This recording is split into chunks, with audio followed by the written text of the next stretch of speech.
Marvellous! మీ గొంతు ఇంత చక్కగా ఉంటుందని, మీరింత బాగా పాడగలరని, అసలు రామాయణం, భారతం, భాగవతాల్లో శ్లోకాలు ఇంత వినసొంపుగా ఉంటాయన్నది ఈ రోజే తెలుసుకున్నాను.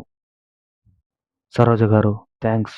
Many thanks. అమ్మ అన్నట్లు మీ నోట ఆ శ్లోకాలు వింటుంటే మా జన్మ ధన్యమైనట్టు అనిపించింది. మళ్ళీ మళ్ళీ వినాలనిపిస్తుంది. రోజూ మీరు చదవాలి. అమ్మా! రాత్రిపూటైతే నేను వింటాను. రోజూ ఒక గంట సరోజ పురాణం కాలక్షేపం రేపట్నుంచి అన్నాడు కృష్ణమోహన్ సంతోషంగా, అభినందన పూర్వకంగా సరోజ వంక చూస్తూ. సరోజ సిగ్గుపడి తలదించుకుని ఊరుకుంది. వస్తా. నేనిక్కడ మైమర్చి ఉండిపోయాను మీ పద్యాలు వింటూ. అక్కడ పేషెంట్లు మీ గానామృతం వినిపించగానే రోగాలు తగ్గి వెళ్ళిపోయారో ఏంటో అంటూ నవ్వుతూ వెళ్ళిపోయాడు. సరోజ, మీ బావ ఎంత దురదృష్టవంతుడే. నిన్ను వదిలి వెళ్ళిపోయాడే. ఇలాంటి భార్యతో కాపురం చేసే అదృష్టం అతనికి లేకపోయింది. ఆ అదృష్టం మమ్మల్ని వరించి మా ఇంటికి నిన్ను పంపింది. చదువమ్మా చదువు అంది సరస్వతమ్మ. జాగ్రత్తరా నాన్నా! జాగ్రత్త! ఏమిటా గాబరా? మెట్ల మీద నుంచి పడిపోతే? రంగారావు మెట్ల మీద నుంచి చిన్నపిల్లలా గెంతుకుంటూ వచ్చిన గీతను మురిపెంగా చూస్తూ అన్నాడు. డాడీ! నేను మోహన్ దగ్గరికి వెళ్తున్నాను. అట్నుంచి వెళ్తే సినిమాకు వెళ్తాం. నా కోసం వెయిట్ చేయొద్దు. ఓకే అంది చేతిలో హ్యాండ్ బ్యాగ్ విలాసంగా తిప్పుతూ గీత. ఆ వెళ్ళు తల్లీ. పాపం అప్పుడే నెల రోజులైపోయింది గదూ మోహన్ని చూసి. నీ ఆరాటం నాకు తెలుసులే. వెళ్ళు. అసలు ఎయిర్‌పోర్ట్‌కి ఎందుకు రాలేదో చెవులు మెలేసి మరీ అడుగు. నెల్లాళ్ళ తర్వాత నీవు వస్తుంటే ఎయిర్‌పోర్ట్‌కి వచ్చి రిసీవ్ చేసుకోకుండా ఆ పెద్ద మనిషి చేసే రాచకార్యమేమిటో నిలేసి అడుగు. కూతురు వంక చిలిపిగా చూస్తూ అన్నారు. ఏముంది? పేషెంట్లు పేషెంట్లు అంటూ పాడే పాటుందిగా. గీత బుంగమూతి పెట్టి అంది. అడగను. ఊరుకుంటానా నేను? బావుంది. నీలా అతనికి పని పాట లేదనుకున్నావా ఏంటి? రోజులో పాపం అతనికి ఒక్క క్షణం విశ్రాంతి ఉండదు. నీ వెంటనే కొంగు పట్టుకుని తిరగడమేనా అతని పని? అయినా దానికి మరింత నేర్పి పెడుతున్నారు మీరు. బాగుంది. మీ తండ్రి కూతుర్ల వరస. అన్నపూర్ణ భర్త వంక కోపంగా చూస్తూ అంది. ఆ తర్వాత గీత వంక ఎగాదిగా చూసి. ఏమిటి తల్లి ఆ డ్రస్సు? అక్కడికి వెళ్ళేటప్పుడైనా లక్షణంగా చీర కట్టుకుని వెళ్ళకూడదూ? ఆవిడ పెద్దావిడ. ఏమనుకుంటుందో నీ అవతారం చూసి. అయినా మగాడిలా ఆ ప్యాంట్లేమిటే తల్లీ? రోజు రోజుకి వెర్రి ముదురుతుంది ఈ కాలం పిల్లలకి. పో మమ్మీ! నీకేం తెలుసు ఫ్యాషన్? ఇప్పుడు బెల్ బాటమ్స్, మ్యాక్సీలే ఫ్యాషన్. చీరెవరు కట్టుకుంటున్నారు? ముసలమ్మలా? మీ అమ్మతో ఏంట్రా నాన్నా? వెళ్ళు వెళ్ళు. ఆలస్యమవుతుంది. Okay daddy. టాటా మమ్మీ. గీత చకచక హై హీల్స్ చప్పుడు చేస్తూ బయటికి వెళ్ళి కారెక్కి స్టార్ట్ చేసింది. దానికి బొత్తిగా భయం భక్తి లేకుండా పాడు చేస్తున్నారు మీరు. ఆవిడ ఏమనుకుంటుంది? దీన్ని మగరాయుడు వేషం చూసి. దానికి తెలియకపోతే మనం చెప్పాల్సింది పోయి, మీరు దాని వెనకేసుకొస్తున్నారేమిటి? ఒకసారి దెబ్బతిన్నా ఇంకా మీకు బుద్ధి రాలేదు కాబోలు తీక్షణంగా అంది అన్నపూర్ణమ్మ. చాల్లే చాల్లే. నోరు మూసుకో. సరసాలు ఇప్పుడు కాకపోతే మరెప్పుడు? బట్టలు వేసుకున్నంత మాత్రాన ఏం తప్పు? అందరి పిల్లలు ఇలాగే వేసుకుంటున్నారు. నీకు తెలియకపోతే ఊరుకో. భార్యని కసురుకుంటూ పేపర్ మొహాన అడ్డు పెట్టుకున్నాడు రంగారావు. హాయ్ మోహన్. సుడిగాలిలా లోపలికి వచ్చిన గీతను చూడగానే ఒక్క క్షణం కృష్ణమోహన్ కళ్ళల్లో వెలుగు వచ్చింది. హలో గీత! వచ్చేశావా? ఇప్పుడే అనుకుంటున్నాను నీ గురించి అన్నాడు సంతోషంగా అద్దం ముందు నిలబడి తల దూవుకుంటూ వెనక్కి తిరిగి. అన్నీ అబద్ధాలే. అంత నేను గుర్తుండి ఉంటే ఎయిర్‌పోర్ట్‌కి వచ్చేవాడివి. అసలెందుకు రాలేదు చెప్పు? నేను వస్తున్నానని తెలిసి నన్ను రిసీవ్ చేసుకోడానికి రాలేదు కదూ? గారాలు గడుస్తూ బుంగమూతి పెట్టింది Geetha. Sorry. Very sorry. Emergency operation attend కావాల్సి వచ్చింది. ఏం చేయను చెప్పు? ఎంత ప్రయత్నించానో వద్దామని. సరే. సాయంత్రం పేషెంట్లు పంపాక నేనే వద్దామనుకున్నాను. ఈలోగా నువ్వే వచ్చేశావు. సర్లే. నీ పేషెంట్లు, ఆపరేషన్లు ఎప్పుడూ చెప్పే సంజాయిషీలే చెప్తావని నాకు తెలుసు. అది సరే. ఈ పూట ఇంకా పేషెంట్లు అంటూ కూర్చుంటే ఊరుకోను. పద. అలా ఇద్దరం ఎటో తిరిగి వద్దాం. అబ్బా! ఈ నెల రోజులు నీవు కనపడకపోయేసరికి పిచ్చెక్కిందనుకో అంటూ కృష్ణమోహన్ భుజాల మీద తల ఆనించి గోముగా అంది. నిజంగా నన్నంత మిస్ అయ్యావా? హాయిగా కాశ్మీర్లో ఎంజాయ్ చేస్తూ నేనెక్కడ జ్ఞాపకం వచ్చుంటాను నీకు? గీతని ముందుకు లాక్కుంటూ అన్నాడు కృష్ణమోహన్. నీవు లేకుండా ఎలా ఎంజాయ్ చేస్తాను? ఎందుకు వెళ్ళానా అని రోజూ నసికేదాన్ని డాడీ దగ్గర. కావలిస్తే అడుగు మోహన్. మనం ఇద్దరం కలిసి అక్కడికి వెళ్తే ఎంత బాగుండేదో తెలుసా? ఓ యస్. హనీమూన్‌కి తప్పకుండా వెళ్దాం అని. సరే కానీ కాశ్మీర్ నుంచి నాకేం తెచ్చావు? ఏంటా ప్యాకెట్? కుతూహలంగా గీత చేతిలో ప్యాకెట్ చూస్తూ అన్నాడు. చెప్పుకో చూద్దాం. కళ్ళు మూసుకో. ఇప్పుడు తెరువు. ఎలా ఉంది? గీత కశ్మీర్ నగిశీలు చెక్కిన దంతం పెట్టె ఒకటి చూపించింది. మార్వలెస్. Simply marvellous. బాగుంది. కానీ ఇదెందుకు? ఎందుకా? అబ్బాయిగారు బుద్ధావతారం. నే రాసే ఉత్తరాలు ఈ దంతం పెట్టెలో దాచుకుంటావని. ఇదిగో నెక్టై పిన్. ఇదెలా ఉంది? అంటూ పెట్టె తెరిచి చూపించింది గీత. థాంక్స్. చాలా బాగుంది గీతా! మనస్ఫూర్తిగా మెచ్చుకుంటూ అన్నాడు కృష్ణమోహన్. ఇంకా ఏదో ఉంది. అదేంటి? ఏదో మా అమ్మ మీ అమ్మగారి కోసం కాశ్మీర్ షాల్ కొంది. ఆవిడ కొని నేను కొన్నట్టు చెప్పి ఇవ్వమంటుంది. కాబోయే అత్తగారిని సంతోషపెట్టాలట. వేళాకోళంగా అంది గీత. గీత మొహంలో కనిపించే హేళన కృష్ణమోహన్ మొహం ఒక్క క్షణం ముడుచుకుంది. నిజమే. నీవు మర్చిపోయినా ఆవిడ జ్ఞాపకం పెట్టుకున్నారు. కూతురు అత్తగారి చేత మాట పడకూడదని. అయినా గీతా! అమ్మకి ఏమన్నా తేవలసింది నీవే. ఆవిడ ఎంత సంతోషిస్తుంది నీవు ఆవిడని జ్ఞాపకం పెట్టుకుని కొన్నావంటే అన్నాడు కృష్ణమోహన్. కాస్త నవ్వి గీత చాలా తెలివిగా, ఇదిగో ఇది ఇచ్చేస్తాను. నేనే కొన్నానని. ఆ! ఇందాక నేను వచ్చేసరికి మీ అమ్మగారితో మాట్లాడుతూ ఎవరో అమ్మాయి ఉంది. బంధువులెవరన్నా వచ్చారా ఏంటి? అమ్మతో మాట్లాడుతూనా? సరోజ అయి ఉంటుంది. అమ్మ చెప్పలేదా? పరిచయం చేయలేదా? నేనావిడతో మాట్లాడానా ఏంటి? తిన్నగా పైకి వచ్చేశాను. గీత అద్దంలో తన సొగసులు చూసుకుంటూ నిర్లక్ష్యంగా అంది. కృష్ణమోహన్ మొహం మరొక్కసారి నల్లబడింది. కింద అమ్మను చూసి పలకరించకుండా వచ్చేశావా? ఆవిడ ఏమనుకుంటుంది? నీకా మాత్రం కూడా తట్టదేం? ఒక్క క్షణం పెద్దావిడని పలకరిస్తే నీ సొమ్మేం పోతుంది? అప్రయత్నంగా అన్నాడు కృష్ణమోహన్. అబ్బబ్బా! మొదలుపెట్టావా సాధింపు అప్పుడే? నిన్ను చూడాలని ఆరాటపడి నేను పరిగెత్తుకు వస్తే సంతోషించడం పోయి అమ్మని చూడలేదు, మాట్లాడలేదు అంటూ సాధిస్తావేం? ఆ ముసలావిడ పట్టుకుంటే ఓ పట్టాన వదలదని ముందు నీ దగ్గరికి వచ్చా. గీత చిరాగ్గా అంది. కృష్ణమోహన్ ఆ మాటలకి ఏమీ అనలేక, ఏమనాలో తెలియక ఒక్క క్షణం నిస్సహాయంగా నిలబడి, ఆ తర్వాత నిట్టూర్చి, రా కిందకి వెళ్దాం. ఆ షాల్ తీసుకురా అమ్మకి అంటూ మాట మార్చి కిందకు దారి తీశాడు. విధి లేనట్టుగా గీత మొహం ముడుచుకొని కిందకు దారి తీసింది. గీతను చూస్తూ సరస్వతమ్మ గారు, ఎప్పుడొచ్చావమ్మాయి గీతా? చూడనే లేదు అంది ప్రసన్నంగా. హాల్లో కూర్చున్న తల్లి గీతను చూసే ఉంటుందని కృష్ణమోహన్‌కి తెలుసు. అయినా ఏ విషయంలోనూ నిష్ఠూరంగా మాట్లాడలేని ఆమె సౌహార్ద్రత అతనికి తెలుసు. గీత జవాబిచ్చి లేవగానే, అమ్మా! చూడు గీత నీకోసం ఏం తెచ్చిందో. అమ్మకివ్వు గీతా! అన్నాడు మొహం నిండా నవ్వులు పులుముకొని. ఇదిగో ఇది మీకోసమే తెచ్చాను ముభావంగా అంటూ అందించింది. పక్కన కూర్చున్న సరోజ వంక అదోలా చూసింది. నాకెందుకమ్మా అనవసరంగా తెచ్చావు? బాగుంది. చాలా బాగుంది. అమ్మా సరోజ! ఇది నా బైరువాలో పెట్టు తల్లీ! అంటూ షాల్ అందించింది సరస్వతమ్మ. అమ్మా సరోజ! ఇందాక అడిగితే చెప్పాను కదా! గీతంటే ఈమె అంది. సరోజ గీత వంక చిరునవ్వుతో చూస్తూ, చేతులు జోడించి నమస్కారం చేస్తూ, చాలా సంతోషంగా ఉంది మిమ్మల్ని కలుసుకోవడం అంది. గీత అప్రయత్నంగా ప్రతి నమస్కారం చేసి, మీరు మీరు ఈవిడెవరు? అంది కృష్ణమోహన్ని చూస్తూ. ఆమె పేరు సరోజ. నెల రోజులుగా మా ఇంట్లోనే ఉంది. ఇంకా ఉంటుంది. మా అమ్మకి కూతురు లాంటిది. లాంటిదేమిటి? కూతురే కదమ్మా! అన్నాడు నవ్వుతూ. గీత అర్థం కాక అయోమయంగా చూసింది. సరస్వతమ్మ నవ్వి క్లుప్తంగా సరోజ వచ్చిన పరిస్థితి అంతా వివరించింది. ఆహా! అలాగా ముభావంగా అంటూ సరోజ వంక ఒక చూపు విసిరింది. ఆ చూపులో నిర్లక్ష్యానికి సరోజ మనసు చివుక్కుమంది. వారిద్దరి మొహాల మీద భావాలు కృష్ణమోహన్ గుర్తించలేకపోలేదు. Mohan, are you ready? వెళ్దామా? అంది గీత అసహనంగా ఒక్క క్షణం పోయాక. ఎక్కడికి? అప్పుడే ఏదన్నా ప్రోగ్రాం పెట్టావేమిటి? ఆశ్చర్యంగా అడిగాడు కృష్ణమోహన్. "ఉమ్, మంచి పిక్చర్ ఉంది. టికెట్ తెప్పించాను. పిక్చర్‌కైతే ఇప్పటినుంచే ఎందుకు? ఇంకా 5 అయింది. ఓ అరగంట పేషెంట్లను చూసి పంపిస్తా. అందాక అమ్మ వాళ్ళతో మాట్లాడుతుండు." కృష్ణమోహన్ వెళ్ళబోయాడు. ఆహా! కాదు. ముందు కాసేపు గార్డెన్‌కి వెళ్ళి అట్నుంచి సినిమాకి వెళ్దాం ఆదుర్దాగా అడిగింది.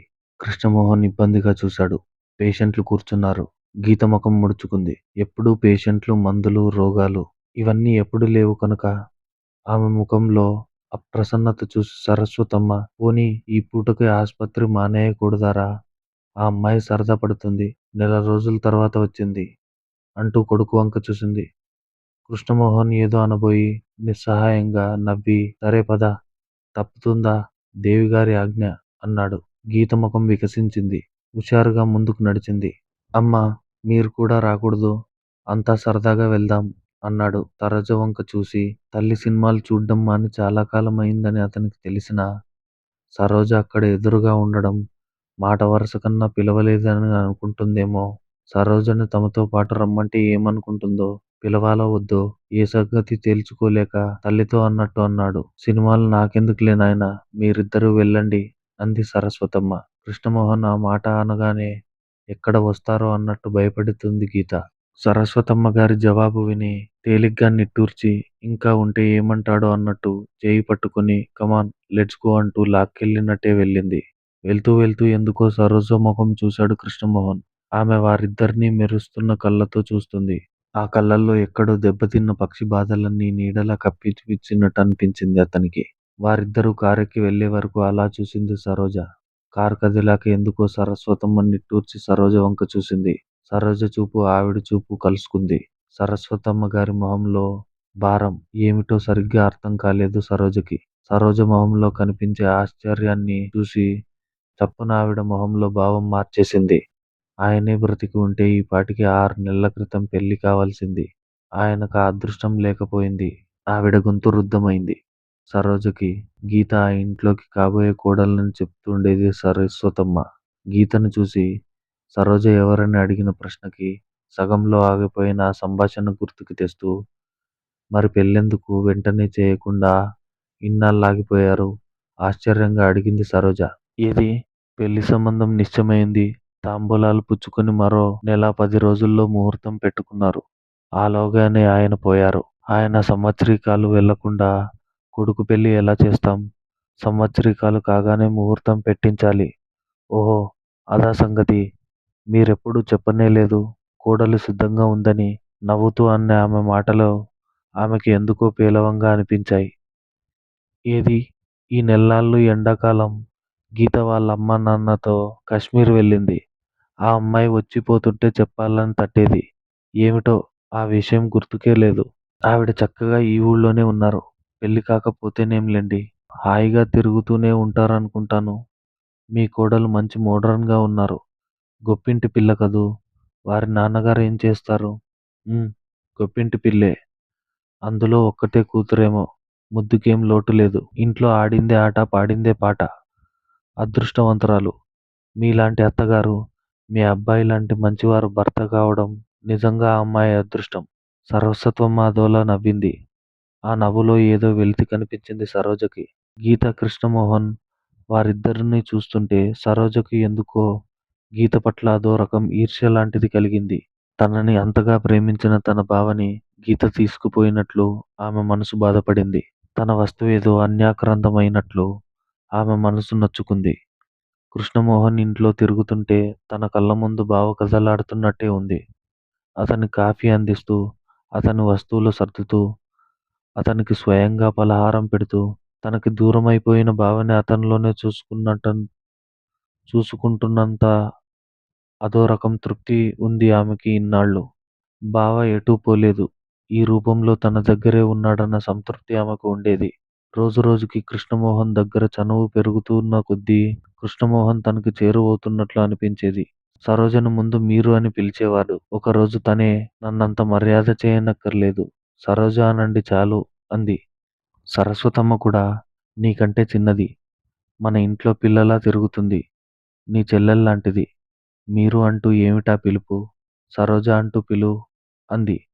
అప్పట్నుంచి ఏం కావాల్సినా సరోజ అంటూ చనువుగా పిలిచి పనులు పురమాయిస్తుంటే బావా తను ఇంట్లో ఫ్రీగా మసిలినట్టే అనిపించేది సరోజకి. నెల రోజుల్లో కృష్ణమోహన్ తన బావ కాదన్న సంగతి మరిచిపోయేంత అతని పట్ల అభిమానం చనువు ఏర్పడ్డాయి సరోజకి. కృష్ణమోహన్కి ఆమె పట్ల ఎలాంటి అభిప్రాయం ఉందో సరోజకి తెలీదు. చాలా అభిమానంగా మాట్లాడేవాడు. చనువుగా పనులు చెప్తూ, ఇంకా చనువుగా పాటలు కోరి పాడించుకుంటూ, ఎప్పట్నుంచో సన్నిహితురాలైనట్లు, లేదా నిజంగా ఏ మేనత్త కూతురో అన్నంత సరదాగా మాట్లాడుతున్నాడు. అతనితో మాట్లాడుతుంటే చటుక్కున ఎప్పుడన్నా సరోజ మాటల తొందరలో ఇలా అనేవాడు, ఇలా చేసేవాడు అనేది. ఆ క్షణంలో కృష్ణమోహన్ బావ కాదన్న నిజం గుర్తు రాగానే ఆమె మొహంలో విషాద ఛాయలు తొంగి చూసేవి. మొహం చిన్నబోయేది. ఆమెని ఆ మూడ్ నుంచి మరిపించేందుకు ప్రసంగం మార్చి మరేదో చెప్తూ నవ్వించి మామూలు మనిషిని చేసేవాడు. చిత్రంగా కృష్ణమోహన్ అభిరుచులు తన అభిరుచులు ఒకటే అవ్వడం ఆనందం కలిగించింది సరోజకి. అతను పైకి ఎంతో నవనీయంగా కనిపించినా అతనికి ఆంధ్ర సంస్కృతి, ఆంధ్ర సాహిత్యం, సంగీతం ఇవన్నీ ఎంతో ఇష్టం. ఆయన లైబ్రరీ నిండా మంచి తెలుగు రచయితల గ్రంథాలున్నాయి. అతని టైప్ రికార్డింగ్ నిండా ప్రసిద్ధ సంగీత విద్వాంసుల సంగీత రికార్డులున్నాయి. భారత భాగవతాల పట్ల గౌరవం ఉంది. మొదట్లో సరోజ ఆశ్చర్యంగా మీరు తెలుగు పుస్తకాలు చదువుతారా? ఇవన్నీ మీరే కొన్నారా? అంటూ ఆశ్చర్యపోతుంటే నవ్వాడు కృష్ణమోహన్. ఎందుకంత ఆశ్చర్యం? తెలుగువాడినై తెలుగు పుస్తకాలు చదువుకోవడంలో ఏం వింత ఉంది? అలా ఆశ్చర్యపోతున్నారు? తెలుగు వాళ్ళై తెలుగు పుస్తకాలు చదవడమే కాదు, మాట్లాడడం కూడా నామోషి అనుకునే వారెందరినో చూసిన సరోజ అతని వంక ప్రశంసాపూర్వకంగా చూడడం మినహా ఏమీ అనలేకపోయింది. మీరు సంగీతం వినడం, మీకు సంగీతం పట్ల ఇంత ఆసక్తి ఉండడం మరింత ఆశ్చర్యం. మీలాంటి వారు. ఏం ఇదంతా చూస్తుంటే నేనేం నూరేళ్ల క్రిందట పుట్టవలసిన వాడినో అనిపిస్తుందా ఏంటి? నిజమే, నాకు సంగీతం అంటే ఎంతో ఇష్టం. మా సీతకి మా నాన్నగారు చిన్నప్పటి నుంచి నేర్పించారు వీణ. మా నాన్నగారికి వీణంటే ఎంతో ఇష్టం. పెళ్ళయ్యాక మా అమ్మకి నేర్పించారు. అమ్మ, చెల్లి వాయిస్తుంటే నాన్నగారు పరవశంగా వినేవారు. అలా ఇంట్లో చిన్నప్పటి నుంచి సంగీతం వినిపిస్తుంటే నాకు కూడా దాని పట్ల ఆసక్తి పెరిగింది. నాతో పాటు అభిరుచి పెరిగింది. సీత పోయాక ఇదిగో ఈ టేప్ రికార్డ్ పెట్టుకున్నాను. ఎప్పుడన్నా మనసు బాలేకపోయినా, తోచకపోయినా అలా ఆ వీణ వాయిద్యం వింటూ నన్ను నేను మర్చిపోతాను. ఏంటో మా చెల్లితో పాటు ఈ ఇంట్లో ఆటపాటలు, నవ్వులు అంతరించిపోయాయి. ఇల్లంతా ఎంతో నిరాశ, నిస్పృహలు ఆవరించాయో. ఎవరి మొహాల్లో జీవకళే కనిపించేది కాదు.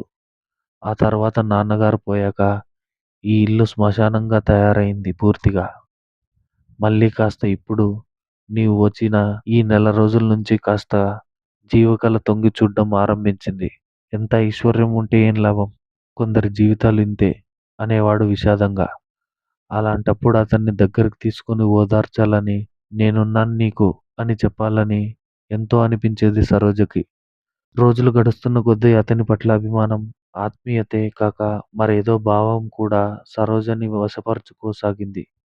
అయితే ఆ భావం కొత్తది కాక ఎప్పటినుంచో ఉన్నది అన్నట్టు భావే అంతటా నిండిన సరోజకి కృష్ణమోహన్ పట్ల అనురాగం ఉండడంలో ఆశ్చర్యం లేనట్టు, అదేదో ఆమె హక్కు అన్నట్టు అనిపించసాగింది. ఈరోజు మొదటిసారిగా గీత కృష్ణమోహన్‌లని చూస్తుంటే కృష్ణమోహన్ తనకేం కాడని, అతని మీద తనకేం హక్కు లేదని, అతను మరొకరి సొత్తని నిజం తెలియగానే ఆమె మనసు దెబ్బతిన్నట్లు విలవిల్లాడింది. ఊహాలోకాల్లోంచి నేల మీదకు విసిరేసినట్లు ఆమె నిజస్థితికి గుర్తించుకోగానే సరోజ మనసు చెదిరిపోయింది. తనెంత పిచ్చిది! తనెక్కడా? అతనెక్కడా? జాలిపడి ఆశ్రయమిచ్చి అభిమానించినందుకు తన అంతస్తు మరిచి ఆశలు నిచ్చెనెక్కాలని ప్రయత్నించడం తన తెలివి తక్కువ కాక మరేమిటి? వారు చూపే అభిమానం, ఆప్యాయతలు వెనుక వారి స్వార్థం ఉన్నా తనను కన్నబిడ్డలా ఆదరించి, తన సమస్యలకి పరిష్కారం చూపి ఆదుకున్న వారి పట్ల తనకుండాల్సిన కృతజ్ఞత కానీ, హక్కులు పొందే ప్రసక్తి ఎక్కడుంది? ఛ! తనింత తెలివి తక్కువగా ఎలా ఆలోచించింది ఇన్నాళ్ళు? నయమే, ఇప్పటికన్నా తన స్థానం ఏమిటో గుర్తించింది. ఇంకా ఇంకా మమతలు పెంచుకొని కలలు కంటూ బ్రతకకుండా తెలివి తెచ్చుకుంది. ఈ రోజు నుంచి కృష్ణమోహన్ తనకేమీ కాడు. తనకు ఆశ్రయం ఇచ్చిన యజమాని. అతనికి తనకి మధ్య ఉండాల్సింది యజమాని నౌకరు బంధం. అతను సహృదయుడు కనుక స్నేహభావం ఉంటే ఉండొచ్చు. అంతకు మించి మరేం ఉండడానికి వీల్లేదు. మనసుకు పదే పదే నచ్చజెప్పుకుంటూ, తనని తాను నమ్మించుకుంటూ, ఇన్నాళ్ళు తన బుద్ధిహీనతను తిట్టుకుంటూ ఏవేవో నిర్ణయాలు చేసుకోసాగింది. ఆమె మనసు ఆమెకు తెలియని ఆవేదనతో కుమిలిపోసాగింది. ఆ బాధలో తనేదో మోసపోయానన్న కసి, దానికి కారణం కృష్ణమోహన్ అన్న కోపం చోటు చేసుకుంది. తననేదో నమ్మించి మోసం చేసినట్లు బాధపడింది ఆ రాత్రంతా సరోజ. సినిమా నుంచి వచ్చిన కృష్ణమోహన్ నవ్వుతూ సినిమా కబుర్లు చెప్తుంటే రోజులా సరదాగా ఆ సంభాషణలో పాల్గొనలేకపోయింది. సరోజ ముభావతని కొంచెం సేపటికి గుర్తించిన కృష్ణమోహన్, అదేంటి అలా ఉన్నావ్? మొహమేమిటి అలా ఉంది? ఒంట్లో బాగాలేదా ఏంటి? అన్నాడు ఆదుర్దాగా. సరోజ లేదు, బాగుంది. ఏం లేదు అంటూ అవకతవకగా జవాబు చెప్పి కంట్లో తిరుగుతున్న నీరు అతని కంటబడడం ఇష్టం లేక ఏదో పట్టుకుని వంటింట్లోకి వెళ్ళబోయింది. అతని పలకరింపుతో ఆమె మనసున అణిగిన ఆవేదన దుఃఖంగా మారింది. వంటింట్లో చప్పున కళ్ళు తుడుచుకుని మజ్జిగ తెచ్చింది. ఆమె మొహం మీద దుఃఖ చిహ్నాలు అతనికి కనబడ్డాయి. ఏమిటి సరోజ, ఇంకా ఎన్నాళ్ళిలా పోయిన వారి కోసం ఏడుస్తావు? మర్చిపోవాలి, గుండె రాయి చేసుకోవాలి అంటూ సానుభూతిగా ఓదార్పుగా అన్నాడు. తన ఏడుపుకి సాకు దొరికిందని సరోజ ఈసారి కారే కన్నీటిని తుడుచుకోలేదు. ఆ కన్నీరు పోయిన వారి కోసం కాదని, తన కోసమని అతనికి తెలియదు. చేయి కడుక్కొని అమ్మ పడుకుందా అంటూ మేడ మీదికి వెళ్ళిపోయాడు. పక్క మీద వాలి ఎందుకో తెలియని దుఃఖం పొంగిపొర్లగా కరువుతీరా ఏడ్చింది సరోజ.